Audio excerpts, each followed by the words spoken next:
गोदान फैजोबो बेसेबांबा गोबावजों लाइभ होनायदोंमोन आङो ओरैबायदि नेट प्रब्लेमलै आयो बेसेबांबा साइडआवसो फैनो हाबाय आङो न' साखाथियावसो न'आव टावारानो नाङा फाग्लासो होद कमेन्ट खालामलाय लोगोफोर बेसेबांबा गोबावनि गेजेरजों दिनैहाय लाइभ फैनायदोंमोनलै आं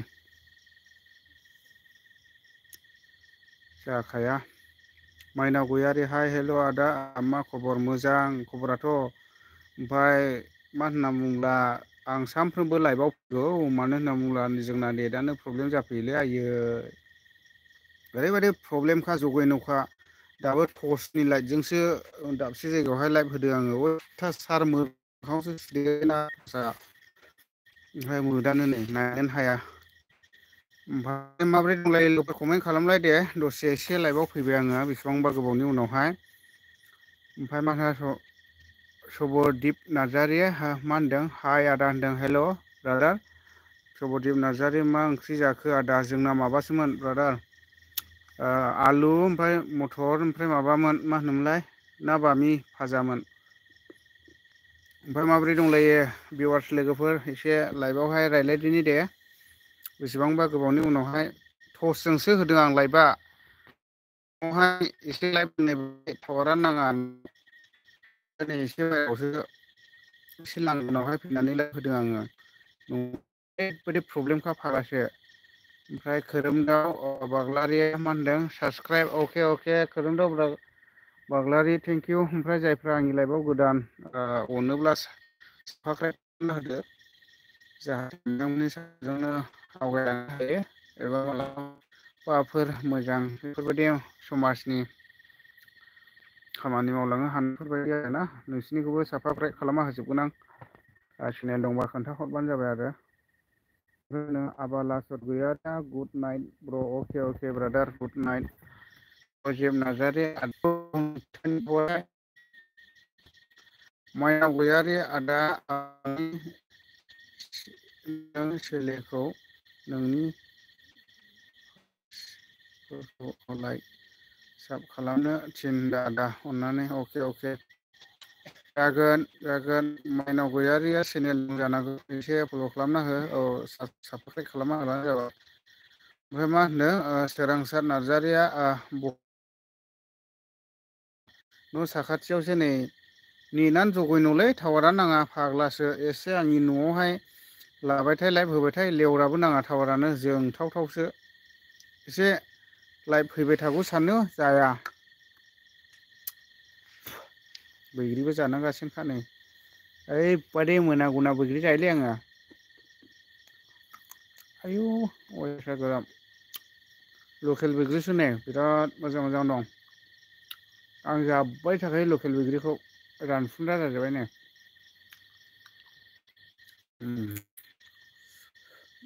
खोरोमदाव बाग्लारि साबसक्राइब अके अके अके जागोन दे दा खालामगोन ओमफ्राय हेल' भिवार्स लोगोफोर दे कमेन्ट खालामदो एसे रायज्लायनो लुबैदोंलै बेसेबांबा गोबावनि उनावहायसो दिनै फैनायदोंमोन आं लाइभ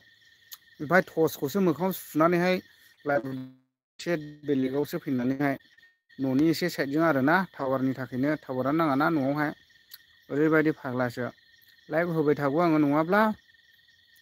सबरदिप नार्जारि आदा नोंनि भिडिअखौ नायनो थायो आं अके थेंक इउ स' माच ब्रादार आंनि भिडिअखौ नायनायनि थाखाय लाइक गोजोननाय मोनबाय ब्रादार बयबो कमेन्ट खालामदो दे फाथा फाथि बबेनिफ्राय दं दिनैहाय आं लाइभ होबाय थागौ ओमफ्राय आंनि एसके बड' ब्लग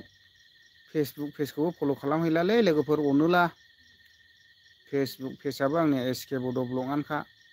26 फल'वार्स दङ 26K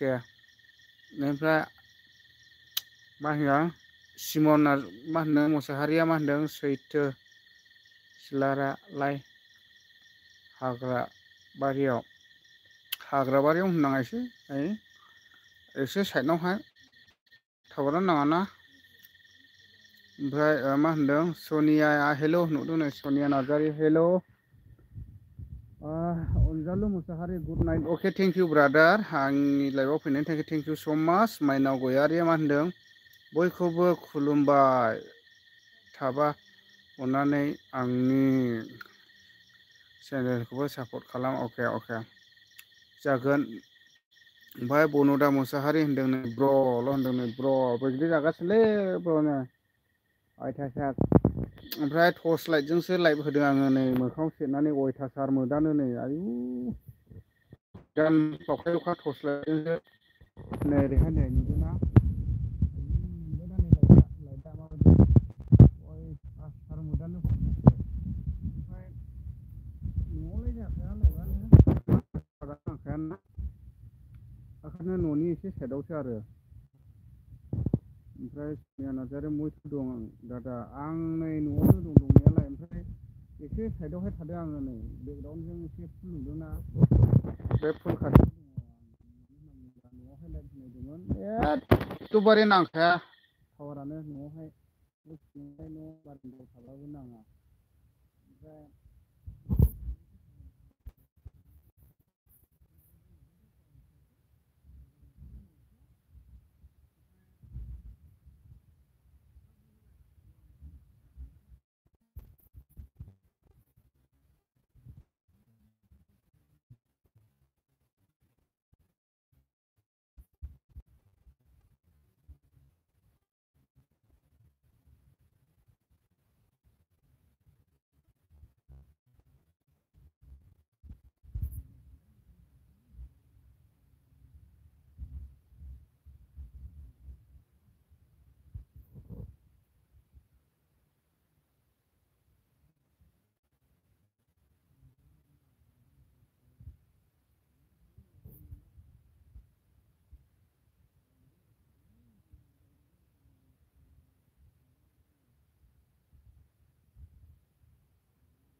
भिउवार्सआनो लाइभआवहाय फैलायलांला नङाब्ला सिगांहाय नेटआ एसे साबसिन जायोमोन दायो जाथारले माथो नेटआनो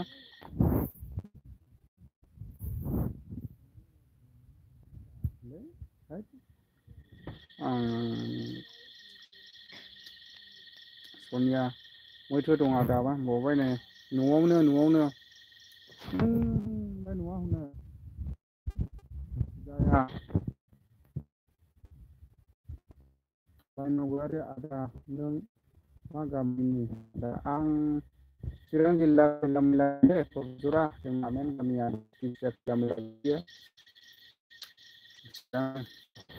नों बबेनिफ्राय जाखो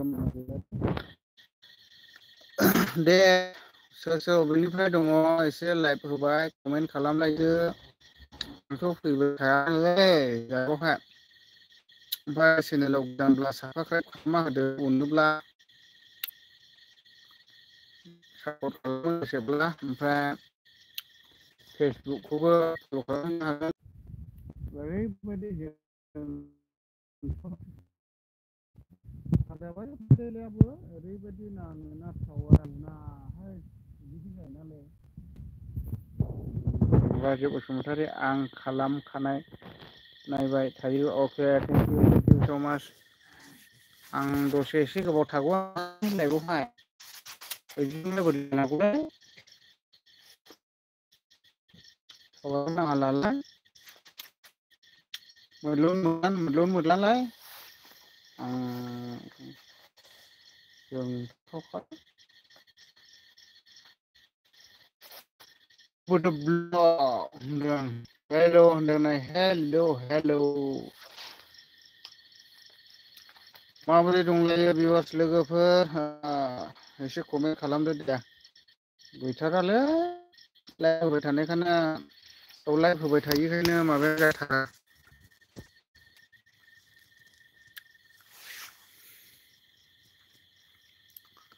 बबेनिफ्राय दंलायो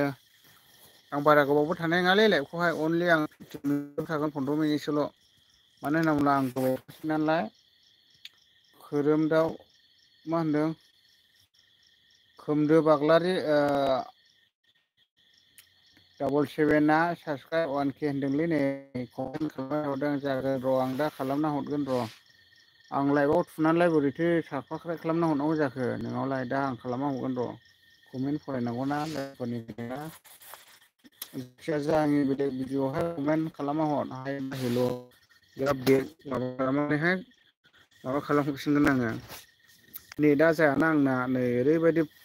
जगैन'सो टर्च लाइट सुनानैसो लाइभआव फैगासिनो आङो नै मानो होनोब्ला लाइभआव फैयैया गोबावथारसैमोन ना आङो गैयाब्लाबो मास मोनथामसो बारा जालायलांबायमोनदां मास मोनथाम मोनबासोआनो जाबायलै लाइभआव होआना आङो ओमफ्राय टावार मोजां फैब्लालाय लाइभ होबाय थागौ आङो टावारानो गैयाना नाङा बेनि थाखायनो लाइभखौबो होनो इन्ट्रेस्टखौनो मोना आरो ओमफ्राय लाइक होना होथारा माथो लोगोसे लाइक होना होदोरा ओरैहाय नै ओरैहाय लाइक होना होदो माबोरै दंलायो लोगोफोर माथो कमेन्टआनो खालामलायथारालै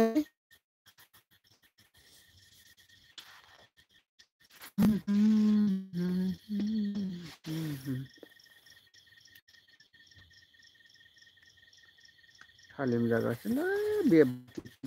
बेमफाथियाव जेरैबो मानो होनना बुङोब्ला बोथोरा सफैलायबायना हाबानि खालि जेरैबो हाबाल' जानायसैलाय आयो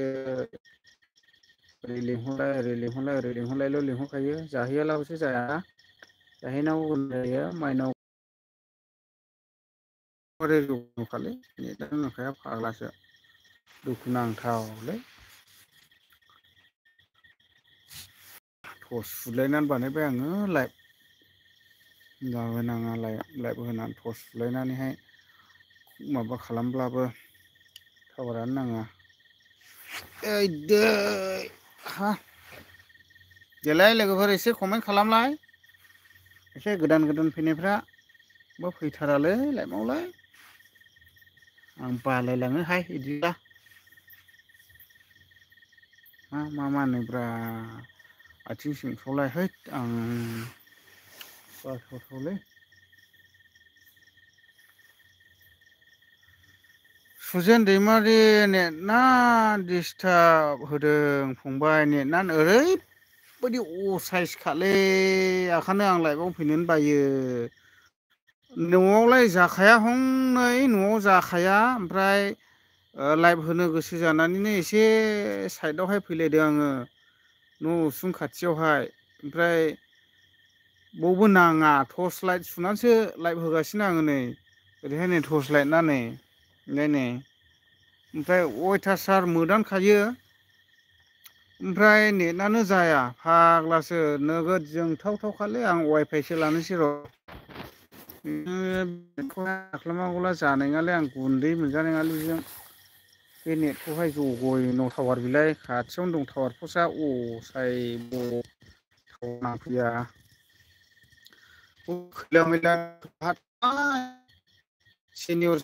कलेज खाथियाव दङ टावारा ओमफ्रायलाय मा गोजान दे ना खावासांखौसो बोरैबा फिदिंना हरदों नामाथाय नांफैखा सिगां नांफैयोमोन टावार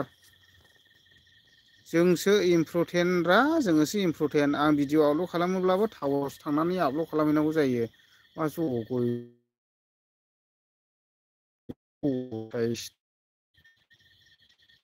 नेटआनो जाखाखैरा नै एकदम असाइसखालै आं लाजिबायसोलै बिबा नार्जारि मा ओंख्रि जाखो आदा जोंना ओंख्रिया माबामोन आलु मथर ओमफ्राय ना बामिमोन नेटनि थाखाय जोंबाय आं असाइद नेट लै दाबाय अके अके अके अके जागोन दे नेटनि थाखाय जोंबाय आंबो आं लाइभ फैबाय न'आवहाय एकदम नेटआनो साइसखालै हाबाब हाबाब माबायदि बिदिजों बोरै जानो जाखो थोद आं सुनानैसो लाइभआव फैबाय साइडआवहाय नोंथांमोनजों रायज्लायनो लुबैयोना आंबो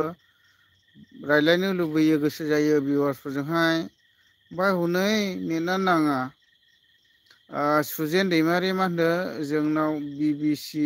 सभाया दिनै मोनानिफ्राय जागायबाय फंबाय फैगौ बोसोराव नाजादो फंबाय अके जागोन आदा सुजेन थेंक इउ आं थांनो बिराद एक्साइटेडमोनलै मानो होनना बुङोब्ला जोंनाबो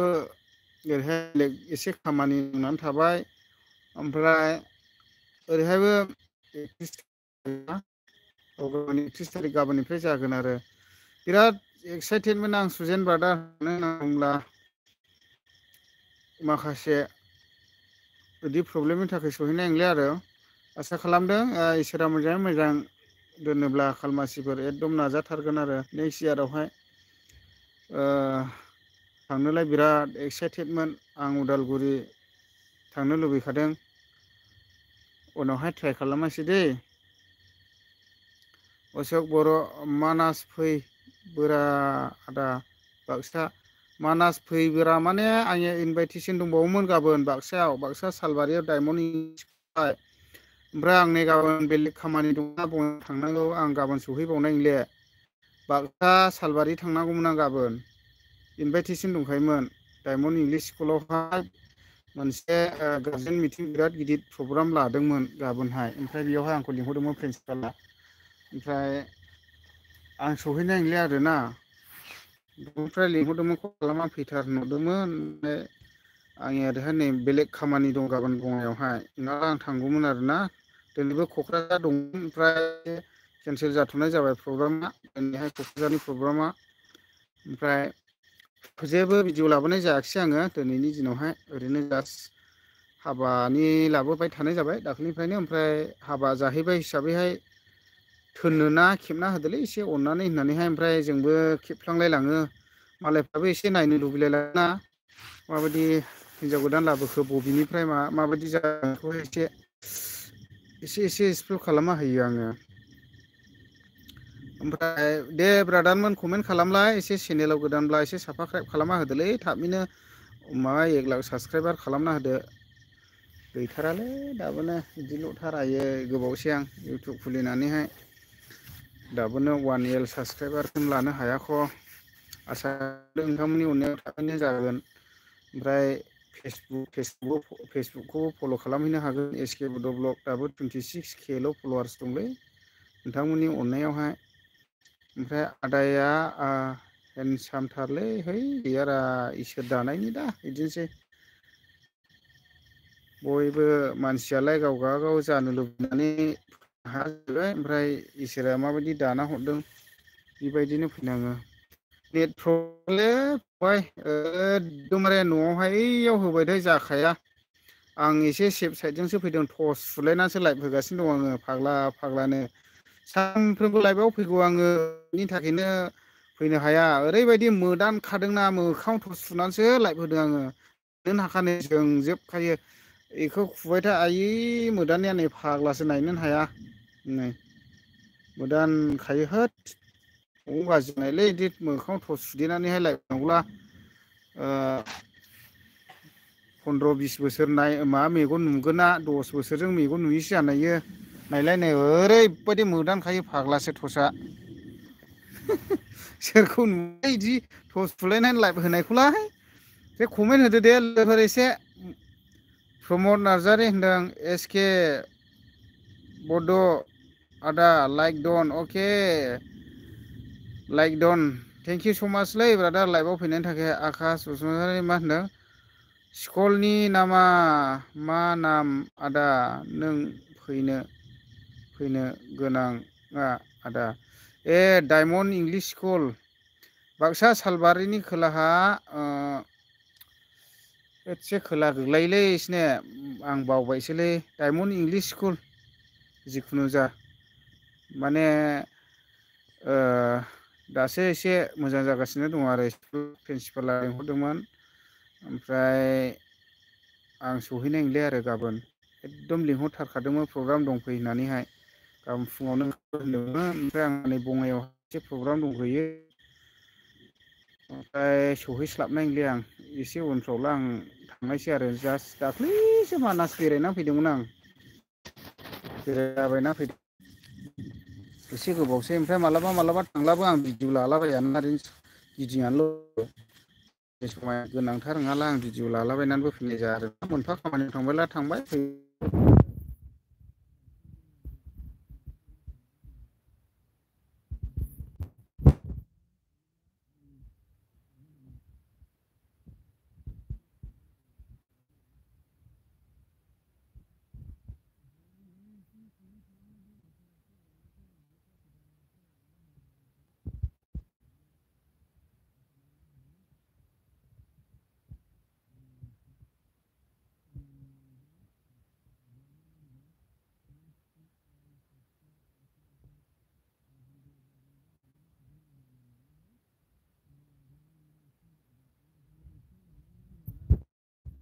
मा होनोमोनलाय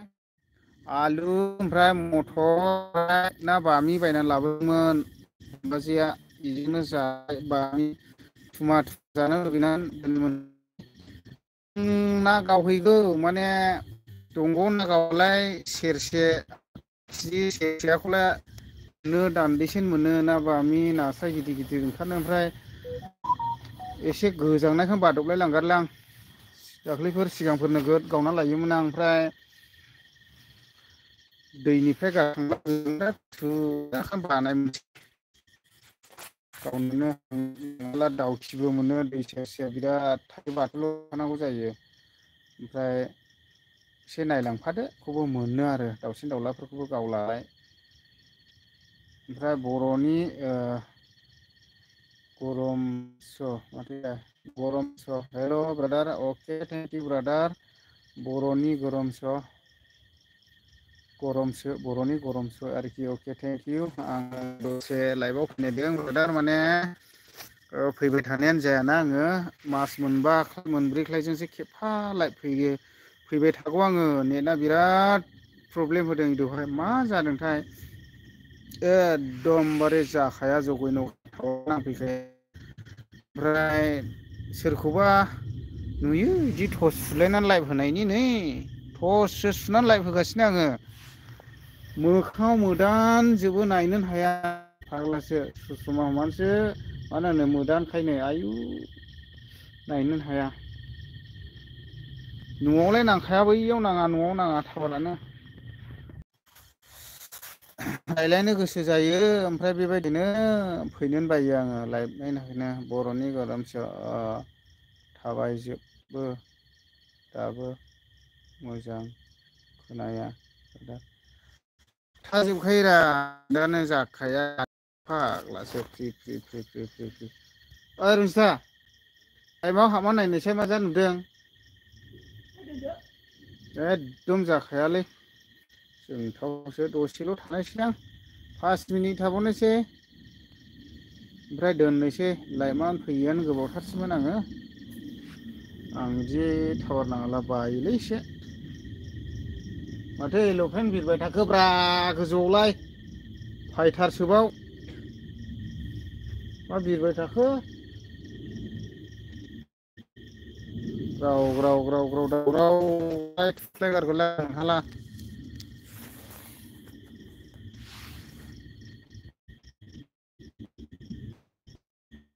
थियाटारनि सोरां मन्जु थियाटारनि ओंखारनाय बायदि मोनलायलांबाय आङो बेकग्राउन्डजों हाग्रा गोनांलाय नै थोद फाग्लालै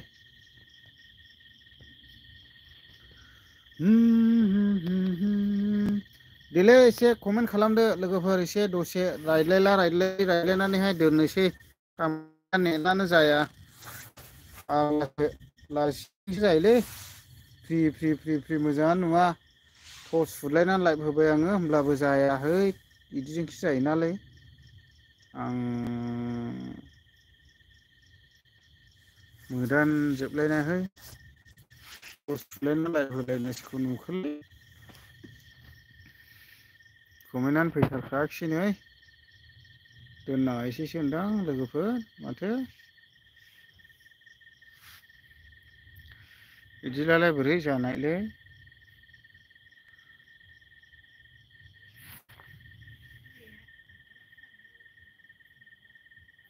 ओइ बाबु दानदिसे फरायहैबावदोरा लेखा एगजाम खाथिसै दानदिसे स्टाडि खालामबावदोरा नानियालाय नोंल' फरायहैदो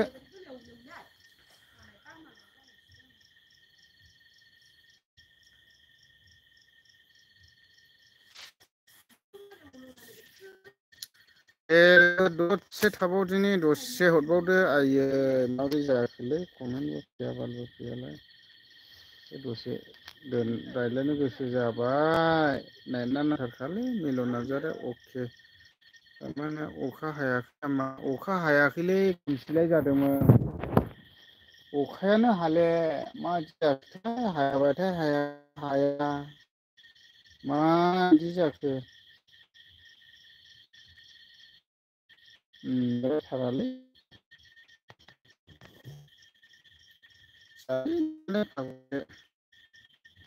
लोगोफोर आं दोनथ'नायसै इउटुबाव आं एसके बड' ब्लग फेसबुकआवहाय लाइभ होनायनिलै लाइभआव होनबो आं फेसबुकआवबो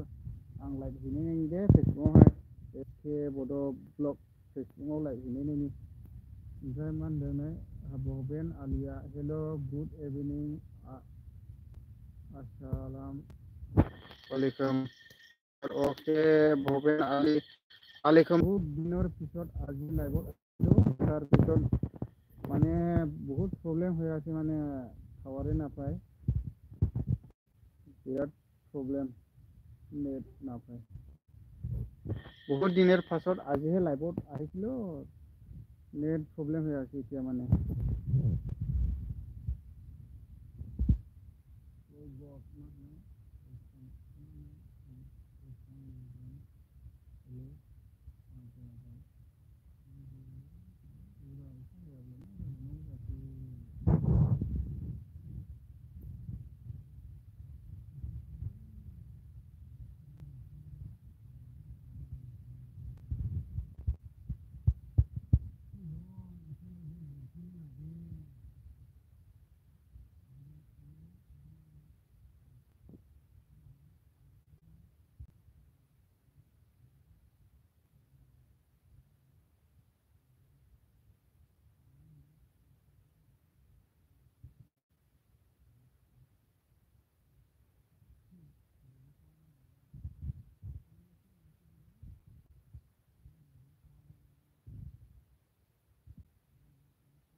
होनायदोंमोन आरो ना माने नामला मास मोनथाम मोनब्रै जाबाय आङो लाइभआव होनायनिया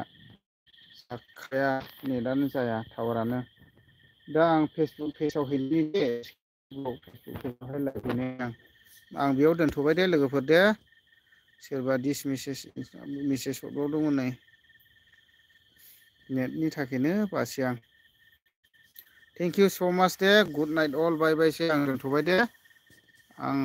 माबायाव फेसबुकआवहाय एसके ब्लगआव